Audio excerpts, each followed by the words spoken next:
जब आपने ये वीडियो देखने का प्लान किया तो आपकी नजर किनारे पे गई होगी और आपने देखा होगा कि वीडियो कितने मिनट का है। फिर आपने ये क्यों नहीं सोचा कि ये मिनट क्या है, घंटा क्या है, सेकंड क्या है। एक दिन में 24 घंटा ही क्यों होता है, 25 या 30 या 40 घंटे क्यों नहीं हो सकते हैं? क्यों पूरी दुनिया एक ही नियम पे चलती है, 60 सेकंड का एक मिनट, 60 मिनट का एक घंटा, या फिर 24 घंटे का एक दिन ही क्यों होता है? क्या ये कोई प्राकृतिक कानून है या इंसानों के द्वारा रचा गया एक माया जाल? आज के इस वीडियो में हम समय के इन्हीं परतों को उधेड़ेंगे कि एक दिन में 24 घंटा ही क्यों, एक घंटे में 60 मिनट और एक मिनट में 60 सेकेंड ही क्यों होता है। प्राचीन मिस्र के सनडायल से लेकर ब्रह्मांड की सबसे सटीक एटॉमिक क्लॉक तक सब कुछ बताऊंगा। बस आप मेरे साथ इस वीडियो में अंत तक बने रहिएगा। कहानी शुरू होती है आज से 3500 साल पहले, जब हमारे पास कोई घड़ी नहीं हुआ करती थी। और घड़ी हो भी क्यों, जब दिन को किसी समय में नहीं बांटा गया था, समय में किसी बांधा नहीं गया था। दिन अपनी एक अलग दुनिया होती थी, रात अपनी एक अलग दुनिया होती थी। रात के बाद जब सवेरा होता था तो लगता था नई जिंदगी में हम लोग फिर वापस आ गए हैं। लेकिन ऐसे में प्राचीन मिस्र के लोगों ने अपने काम और सहूलियत के हिसाब से दिन को टुकड़ों में बांटने के लिए सोचा और उन्होंने क्या किया, 12 हिस्से में बांट दिया। लेकिन सवाल यह है कि 12 हिस्से में ही क्यों बांटा उन्होंने? तो इसका राज छुपा हुआ है आपके इन हाथों की अंगुलियों में। आप अपने अंगूठे से अंगुलियों के पोरों को गिनिए। एक अंगुली में 3 पोर होते हैं, इस तरीके से एक में 3, दूसरे में 3, तीसरे में 3 और चौथे में 3।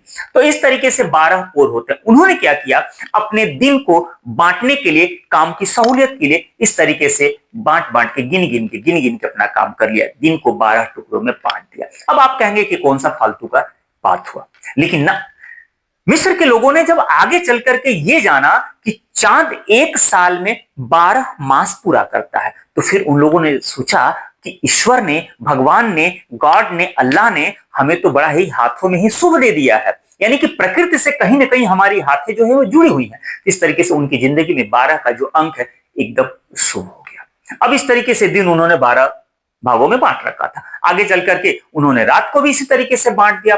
फिर क्या था, इसी आधार पर रात भी बट गया, दिन भी बट गया और पूरी दुनिया सनडायल्स बनाने लगी। याद रखिएगा, मिस्र की सभ्यता में जो खोज हुआ उसमें सबसे पहले सनडायल्स वहीं मिले हुए हैं। सूर्य घड़ी, उसमें 12 खाने बने हुए थे। इस तरीके से एक दिन में 12 और 24 का खेल तो समझ में आ गया, लेकिन 60 का खेल अभी समझना बाकी है। तो 60 का गणित बेबीलोनियन सभ्यता के खगोलविदों ने दे दिया। खगोलविदों ने जब खगोल का अध्ययन करना शुरू किया तो मिस्र के लोगों ने जो दिन को 12 भागों में बांटा था, तो उन एक भागों से भी छोटे अंश में, छोटे समय में उन्हें सटीक जानकारी लेनी थी। तो उन्होंने क्या किया, इस एक भाग को 60 भागों में तोड़ दिया। यानी कि सबसे छोटा समय कोई भी खगोल अध्ययन कर सके तो कितने में कौन सा पिंड कितना गति करता है, इसे हम आसानी से जान सके। तो फिर यहां भी सवाल वही है कि फिर 60 टुकड़ों में ही क्यों बांटा? तो 60 टुकड़ों में बांटने के पीछे जो राज है वो भी आपके इन हाथों में ही छुपा हुआ है। मिस्र के लोगों ने क्या किया था कि अंगुली के इन पोरों को गिन गिन के 12 भागों में बांटा था। तो बेबीलोनियन सभ्यता के लोगों ने क्या किया कि यह 12 जो पोरे गिन लिए, तो इस हाथ से गिना 1, यानी एक बार, फिर दूसरी बार गिना तो 2, तीसरी बार गिना तो 3, चौथी बार 4, पांचवी बार 5, यानी कि 5 बार इन 12 पोरों को गिन लिया। कुल मिला के हुआ 60। अब आप कहेंगे कि ये भी कौन सी फालतू वाली बात है, लेकिन ना, आप रुके रहिएगा, मैं साक्षी भी दे रहा हूं। अब सवाल यह है कि 12 भाग में ही क्यों बांटा? वो 100 में बांट सकते थे, 50 में बांट सकते थे, 10 में बांट सकते थे, 80, 90, 55 किसी में भी बांट सकते थे। लेकिन रुकिएगा जरा, 60 एक ऐसा अंक है जो 1 से भी डिवाइड होगा, 2 से भी डिवाइड होगा, 3 से भी डिवाइड होगा, 4 से भी डिवाइड होगा, 5 से भी डिवाइड होगा, 6 से, यानी कि मैक्सिमम नंबर से डिवाइड होने वाला अगर कोई अंक है तो 60 है। इसके अलावा 1 पहर, 2 पहर, 3 पहर और 4 पहर में भी बांटा जा सकता था और 60 का अंक बिना दशमलव, बिना कैरी छोड़े, बिना कोई अंक छोड़े पूरी तरीके से डिवाइड हो जाएगा। तो इसलिए सबसे सटीक जो अंक था, और ऐसा नहीं है कि उन्होंने डायरेक्ट 60 ही ला दिया, वो भी लंबे समय से कोशिश किए होंगे, तब जाके 60 का अंक निकल करके सामने आया होगा। तो फिर आपको मेरी बात समझ में आ गई ना कि मिस्र के लोगों ने दिन को 12 भागों में बांटा और बेबीलोनियन सभ्यता के लोगों ने इस एक भाग को 60 भागों में बांट दिया। यानी कि घंटा और मिनट समझ में आ गया। और खगोलविदों ने और छोटे समय की जब जरूरत उन्हें पड़ी तो उन्होंने और टुकड़े कर दिए, यानी कि उस 60 टुकड़े में भी एक एक टुकड़े में 60-60 इस तरीके से करते चले गए, उनका काम वहीं पर खत्म हो गया।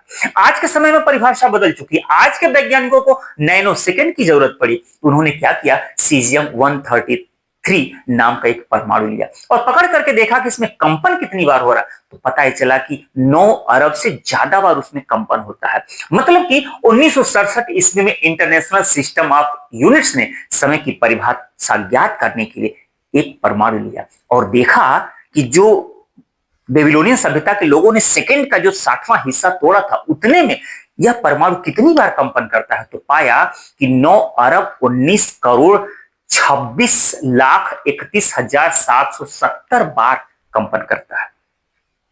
यानी कि आप अंदाजा लगा सकते हैं कि एक सेकंड में 9 अरब से ज्यादा बार भी हिस्से किए जा सकते हैं। इसे ही कहा जाता है एटॉमिक क्लॉक। यह घड़ी इतनी सटीक है कि करोड़ों साल में सिर्फ इसमें 1 सेकंड का अंतर आने की संभावना बनी है।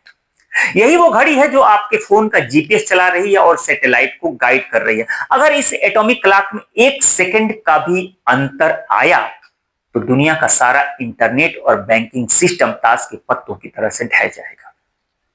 इतिहासकार और वैज्ञानिक की सत्यता को प्रमाण देते हैं। पहला कि मिस्र के सनडाइल्स।